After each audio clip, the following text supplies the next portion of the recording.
Magandang hapon po sa inyong lahat mga kasikap. Time check po tayo. Alas 5:30 na po ng hapon. Araw po ngayon ng Sabado, ika-6 ng Disyembre itong 2025. At nandito tayo ngayon sa Tomas Claudio, no? Sa may PNR Beata Pandacan Station. Mag-update po tayo dito sa NCR at sa Skyway Stage 3 Section 2A. So bago natin umpisahan to, ayan, baka pwede naman pong pa-like at pa-subscribe. Sinimulan ko to, walang naniniwala sa paligid ko. Ano? So ito mga kasikap, una kong ipapakita sa inyo yung dating PNR. Ito yung Pandacan Station. Ayan. So wala na yung platform niya dito, no?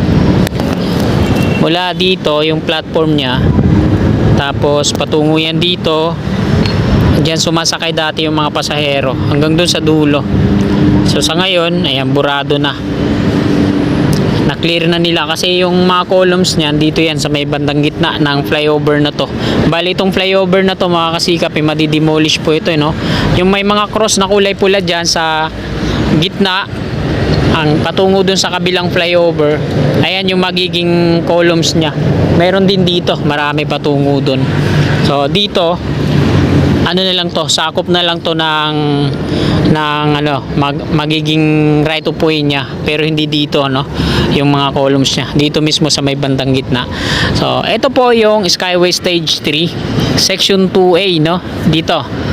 Yan. Ito naman yung Skyway Stage 3. Mula patungong Buendia po yan, no? Yung dulo. At ang kabilang dulo naman dun sa Balintawak, sa may NLEX footbridge. So lapitan natin dito, no? Yan.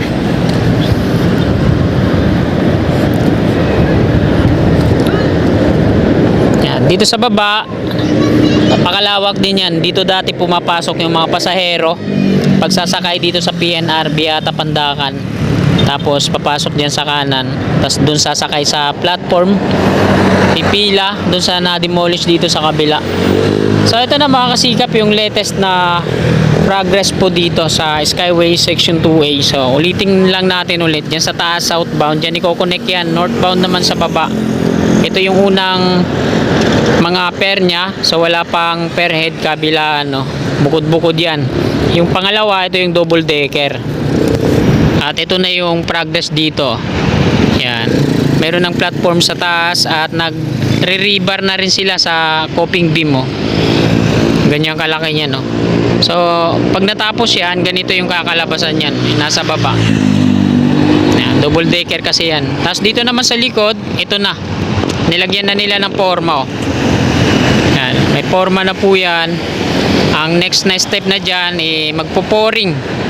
Tapos pag na-pouring na yan, tsaka na nilalagyan ng round concrete form yung rebar cage na yun, yung pinaka-pair nya, no? Tapos pag na-concreto na yan, gagawa ulit ng panibagong pair head, bukod yan. Kasi double decker yan sa southbound. Tapos dito naman sa likod, yan, lagpas. Yan, kaparehas din yan. Yung itsura na ito, yung may forma na, ganito din yung gagawin dyan sa kabila. Dami mga nagbabasketball, oh. Akala ko dito nila nilagay yung ring sa ano yan, dyan sa column. Tapos ayan yung last, ang tawid na nito dito sa Kabayan.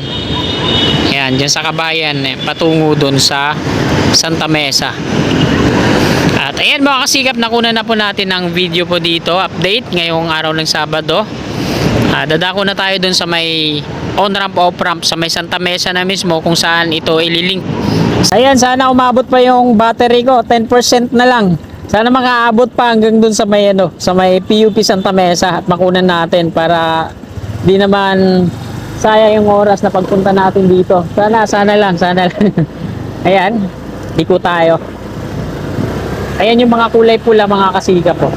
Ang mga cross dito sa gitna mismo ng flyover na to. Ayan yung mga palatandaan ng pagtitirikan ng pair columns dito ng NCR. Dito sa kanan natin yung right of way niyan, Skyway Section 2A, patungo dun sa may Padre Jacinto Zamora Bridge. May sopa pa dito. Sayang tong flyover na to, no? Milyon-milyon din yung ginastos dito pero wala eh. Government to eh. NCR. Yan, may heavy equipment dito sa kanan. Excavator, yan yung ginagamit nila sa pagdidemolish. Padre Jacinto Zamora Bridge na po tayo. Nagtaan Bridge Link number 3. Ayan yung tunay niyang pangalan. Yan yung mga bahay dyan. Kulay green. Pati yata yung kulay orange palidemolish eh kasi wala ng tao eh. So dito sa kaliwa natin, yung NCR, yung gagawing tulay dito, balance cantilever construction, no? Dalawa lang yung magiging per column niya. Dito per 141 at 142 dito sa likod natin. Ito, sarado na yan dyan. Tapos nandito mga kasikap po. Ayan. Ay, may bantay. Di tayo pwedeng dumungaw dyan. May bantay dito. Ayan, laki ng rebar cage ibabaon dito, no? Ayan, may temporary steel casing na rin. Tapos dito sa kaliwa natin, ayan, may mga column na yan. Ang partner niyan, dito yan sa kanan. Ayan yung dinidrill nila ngayon dito. Ito, kinalawang na yung rebar cage dyan. Oh. Square type yung column na gagawin. So dito, may 5 na silang tapos. Oh. Ang gumawa po niya ay Dumduma Construction ng Trading Corporation. Paging sheet pile. Oh. Tapos ang dami pa rin dito, mga temporary steel casing. So ito, mga container ng Bauer. Sila kasi yung nagdi-drill dito. Basta usaping drilling, tapos pagtitirik ng rebar cage, Bauer ang nauna dito. Tapos pag gawa na ng viaduct, ayan na yung yung Dumduma Construction. Ayan, tapos na to. Ang problema na lang dito ay dun sa taas, yung parapet wall niya. Tapos yung on-ramp, ayan, ginagawa na rin ng per head. Tapos dun sa dulo, sa may gasolinahan, ayan yung mga equipment ng Bauer. So nagdi-drill sila dyan, tapos ayan yung mga per columns ng ng on-ramp, yung ginagawa dito ng Bauer. Ayan gumagawa sila ng mga rebar cage dito, no? Dito pala nila yun. Ayan. Square, tapos bilog yung ginagawang rebar cage dito.